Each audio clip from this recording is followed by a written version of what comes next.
जय हिंद साथियों, एक बार पुनः आपका स्वागत है हमारे YouTube चैनल स्कूल शिक्षा मित्र में। कल हमने प्रश्नावली 1.1 का सवाल नंबर पहला देखा था कि हमने 140 को किस तरह गुणनखंड के रूप में तोड़ा है, जिसका अंततः हमारा उत्तर 2 की घात 2 गुणित 5 गुणित 7 आया था। अब हमें प्रश्न नंबर 2 सॉल्व करना है, जो कि है 156। तो आइए देखते हैं इसे कैसे सॉल्व करेंगे। सबसे पहले हमें 156 को लिख लेना है।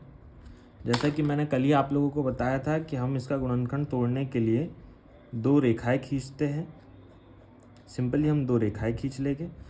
अब हमारे पास 156 है, 156 है।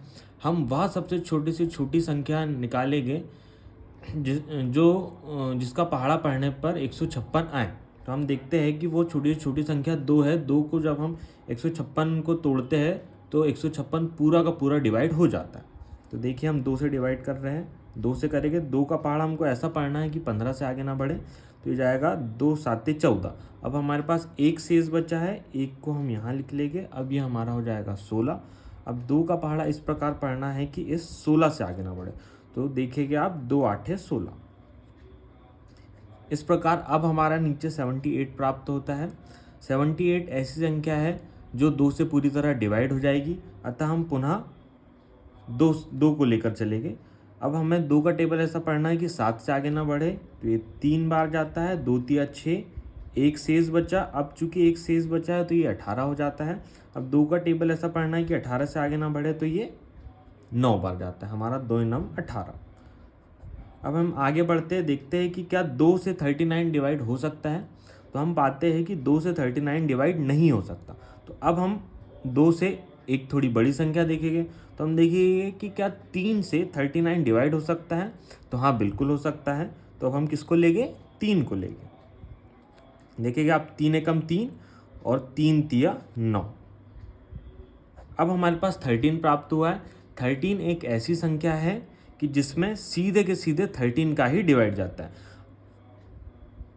तो हम 13 से डिवाइड कर देंगे, हमारा नीचे 1 बच जाएगा। अब यहाँ पर हमने 156 को पूरी तरह गुणनखंडों के रूप में तोड़ दिया है।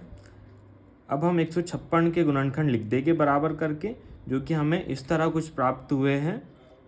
2 गुणित 2 गुणित 3 गुणित 13।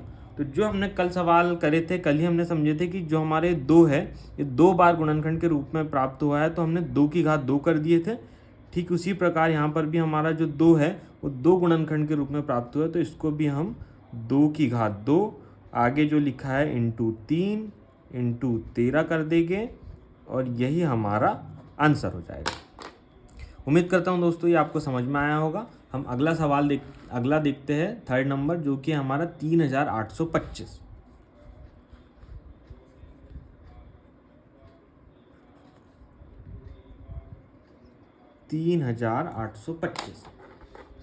पुनः वही प्रक्रिया करेंगे हम।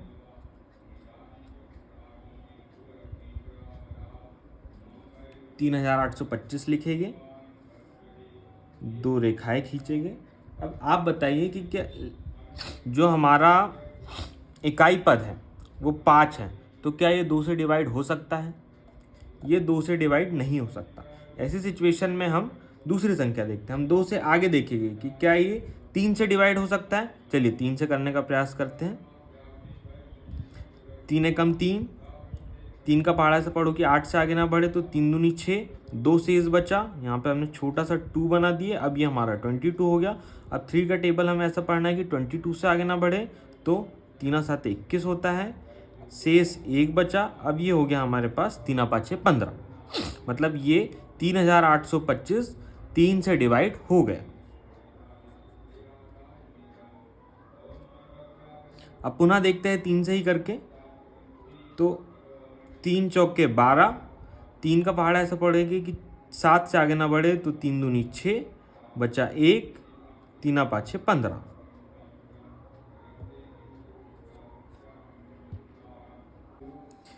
अब हमें 425 प्राप्त हुआ है।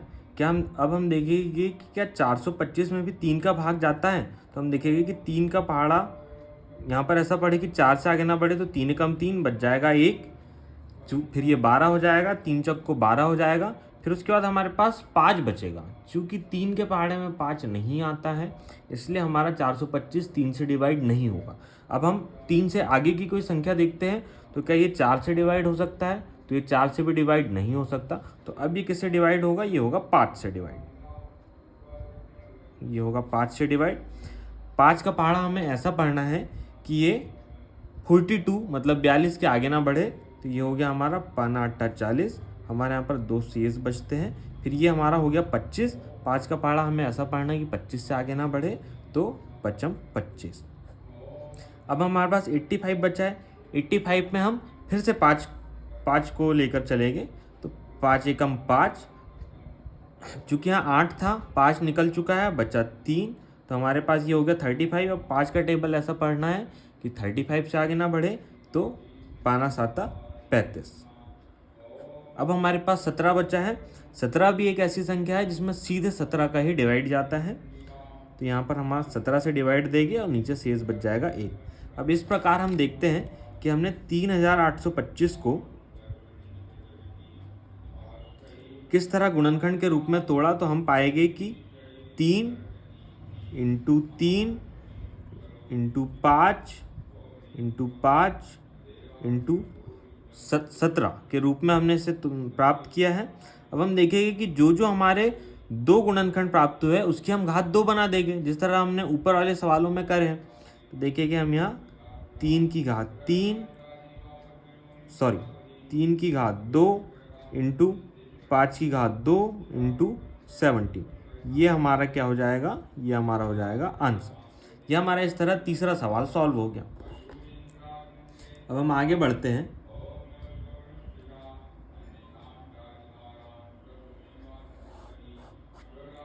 सवाल नंबर 4 करेंगे।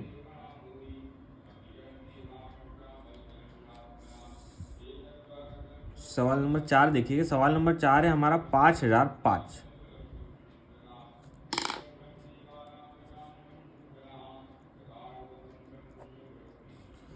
ये हमने इस तरह 5005 लिखा। अब इस तरह हमने गुणनखंड तोड़ने के लिए 2 रेखाएं खींच ली। अब फिर हम देखेंगे कि जो हमारा इकाई अंक है वो 5 है। 2 से तो हम इतने सवाल करके आ चुके हैं, आप समझ चुके होंगे कि 2 से तो ये डिवाइड हो ही नहीं सकता। 3 से, तो ये 3 से भी हमारा डिवाइड नहीं होता है। इसे हम करते हैं सीधे 5 से डिवाइड। तो जब हम इसको 5 से डिवाइड करते हैं तो ये आता है 5 एकम 5। उसके बाद यहाँ 0 है, तो 5 शून्यम 0 0 और 5 एकम 5। ये हमारा, जब हमने 5005 में 5 का डिवाइड दिए तो ये हमारा 1001 प्राप्त हुआ। अब हम देखेंगे कि 1001 में काय का डिवाइड जाए। तो इसमें आप करके देख लीजिएगा। मैं चूँकि इसका निकाल चुका हूँ, 1001 में सीधे 7 का डिवाइड जाएगा, है ना। चूँकि अब हम 5 आ चुके हैं, हमको 5 से बड़ी ही संख्या देखनी है, तो 6 का भी इसमें जाना संभव नहीं है। 7 का करके देखते हैं। तो आएगा हमारा 7 का टेबल ऐसा पड़ेगा कि 10 से आगे ना बढ़े, तो 7 एकम 7। बचा क्या? 10 में से 7 निकल चुका है, 3 बचा। यहाँ हम छोटा सा 3 बनाएंगे, बचा हमारे पास 30। 7 का टेबल ऐसा पड़ेगा कि 30 से आगे ना बढ़े, तो 7 का 7 चक को 28। अब 28 निकल गया, बचा कितना? 2 बचा। तो ये हमारा 21 हो गया। अब 7 का टेबल ऐसा पड़ेगा कि 21 से आगे ना बढ़े, तो 7 या 21। अब हमारे पास 143 प्राप्त हुआ है। 143 में अब हम 11 का डिवाइड देंगे। तो 11 का पहाड़ा ऐसा पढ़िए कि 14 से आगे ना बढ़े, तो 11 एकम 11। बचा कितना? 3 शेष बचा। 3 यहाँ छोटा सा लिख लेंगे। अब ये हमारा 33 हो गया। अब 11 का टेबल ऐसा पड़े कि 33 से आगे ना बढ़े तो 3 बार जाएगा। ठीक है। अब हम देख चुके हैं ये इस सवाल में हमने सवाल नंबर 2 करते समय जब लास्ट 13 बचता है तो 13 का डिवाइड हम 13 से ही देते हैं। ठीक उसी प्रकार इस सवाल में भी अंत में 13 आया है, तो हम सिंपली अब अंत में 13 से डिवाइड दे देंगे और लास्ट में 1 बचेगा। इस प्रकार हमारे पास 5005 के जो गुणनखंड प्राप्त हुए हैं वो क्या प्राप्त हुए?